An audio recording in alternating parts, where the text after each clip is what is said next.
Let's double your GLP-1 medication results with my favorite peptide, AOD-9604. But what you probably don't know is exactly how to use this peptide, and more importantly, how we're using it very successfully. In case you guys don't know who I am, my name is Dr. Jones. I have clinics that service across the nation. My medical practitioners prescribe and I coach. And we have the most successful platform for individuals like you on or off the GLP-1 medications, where our goal is maximizing long-term weight loss, minimizing GLP-1 side effects, minimizing complications, maximizing results. AOD is by far my favorite peptide to include into the mix. And so in this video, you guys will learn what exactly is AOD, what does it do, why it's so important for this stack, how we use it, when we use it, and the different forms that exist, like the troches and injections. And I promise this will all get done in less than 10 minutes. Okay, here we go. What exactly is AOD? AOD stands for anti-obesity drug. By the way, in the underground research peptide space, HGH frag, same thing. Although HGH frag means you didn't get it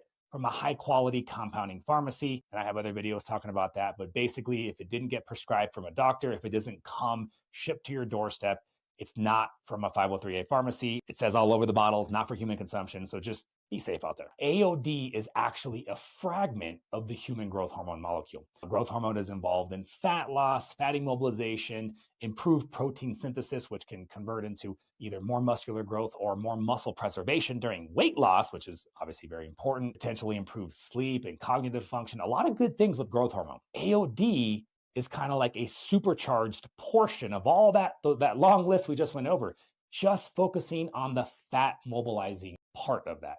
And I focus on that because in the beginning of your weight loss journey, we want the most concentrated help towards fat loss. And I'm sure you would agree that is your priority. We like to, shift, and a lot of our patients end up migrating towards some of the growth hormone secretagogues later on.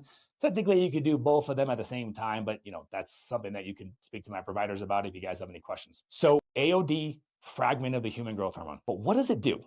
So AOD mobilizes body fat. What does mobilization of body fat even mean?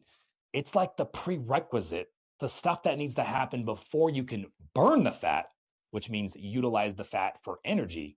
Before you can do all that, you have to mobilize it. You have to free up the fatty acids. On a more of a kind of granular level, this means the conversion of triglycerides, which is stored fat, activating that via many different pathways, one big one being hormone-sensitive lipase, to then cleave those triglycerides into a form that we can utilize for energy utilization, free fatty acids. And so producing the free fatty acids from stored fat, aka triglycerides, that's what fatty mobilization does. And look, it's not